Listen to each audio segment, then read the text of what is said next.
natin mga kababayan. Ngayon sa Cebu, pinuputakti po ang, di ba nagsasalita itong si Jun Abines, mga ka-GPnatics na tinatakot po ang mga kongresista na kung sino daw ang boboto para paboran ang impeachment ni Sara Duterte, ay sisiguraduhin daw nila na hindi na ito mananalo. As if naman na may power ka.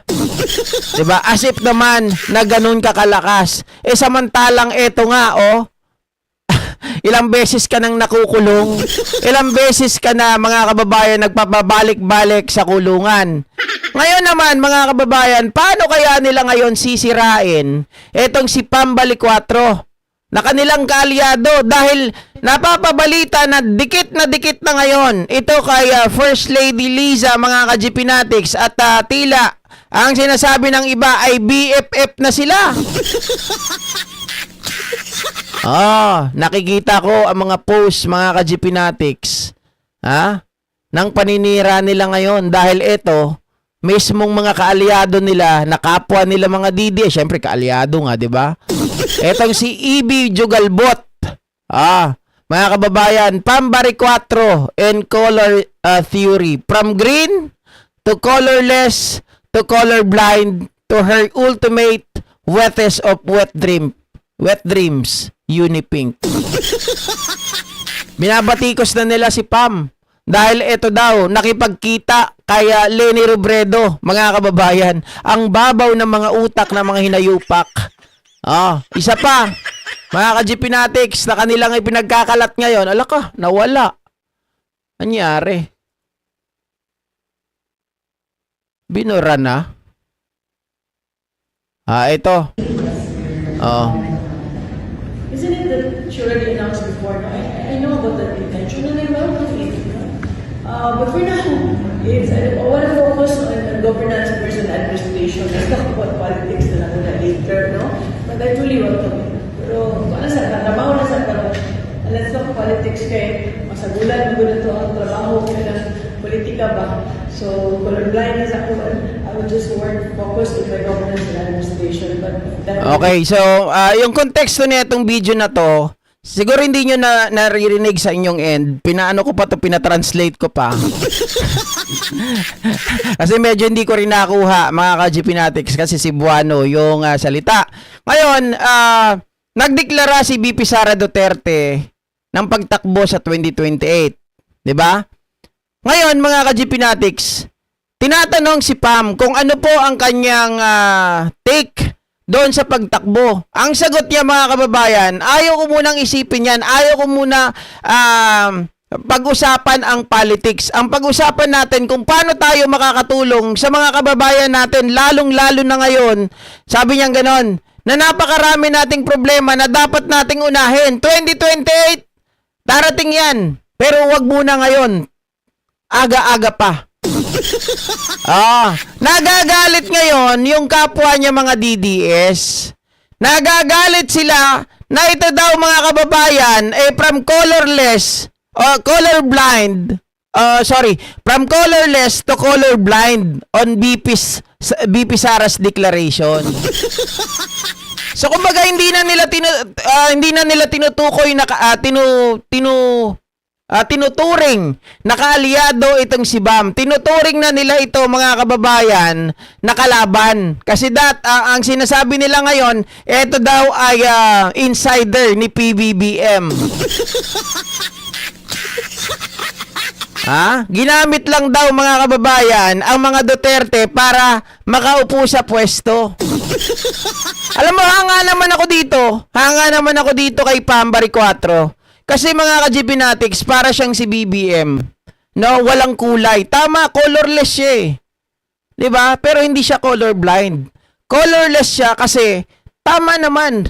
Kapag naupo ka na sa pwesto, halimbawa, pagdating ng halalan, sige, bira. 'Di ba? Banatan ng banatan. Tirahin mo kung sinong gusto mong tirahin ng mga kalaban mo sa politika. 'Di ba? Normal 'yon, mga ka-GPnatics, pag ikaw ay nagdedeklara. Pag malapit na ang halalan, normal 'yan. Pero kapag ikaw ay naupo na, itigil na, ceasefire na.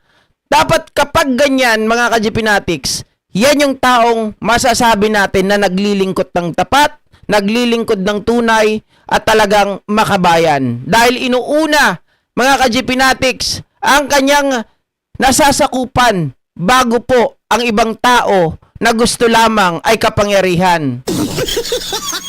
Diba? Yun naman ang nakikita natin kay Pam eh. Hindi siya yung hayok sa kapangyarihan. Hindi siya yung tipong mga ka-GPnatics laging sumasawsaw sa mga usapin ng mga Duterte. Siya, magtatrabaho lang ako. Wala akong pakialam dyan. Malayo pa naman ang 2028. Saka na tayo makialam sa bagay na yan. Kung nagdeklara siya, di bahala siya. Parang ganun. Diba? Sabi ni Flood Time, ano gusto nila? Huwag umusad ang Cebu. Yan ang atang gusto nilang mangyari, mga ka-GPnatics eh.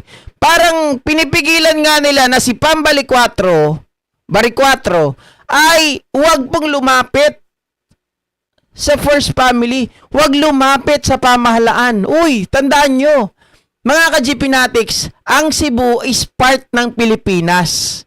Diba? Sino ang hihingian nila ng tulong? Yung mga local, hindi lang Cebu. Saan sila hihingi ng tulong?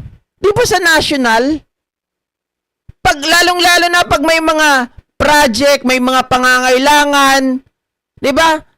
Saan sila hihingi ng tulong? Sa national.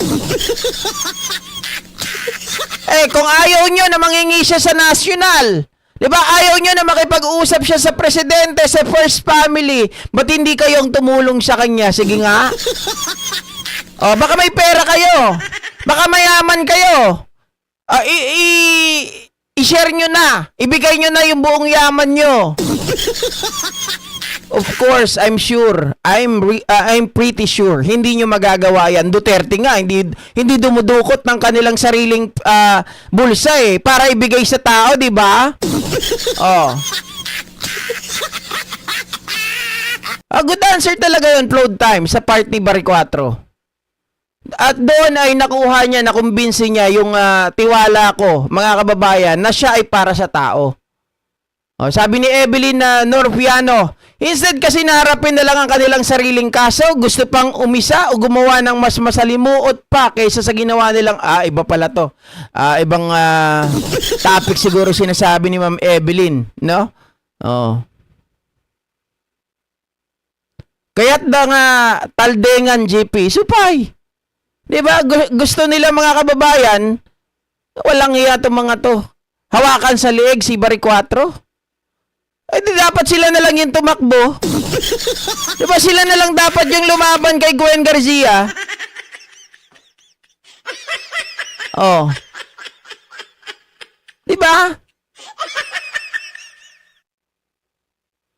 Dapat sila na lang yung tumakbo, mga kababayan. Kung gusto rin pala nila na mamuno, gusto nilang sila yung sundin.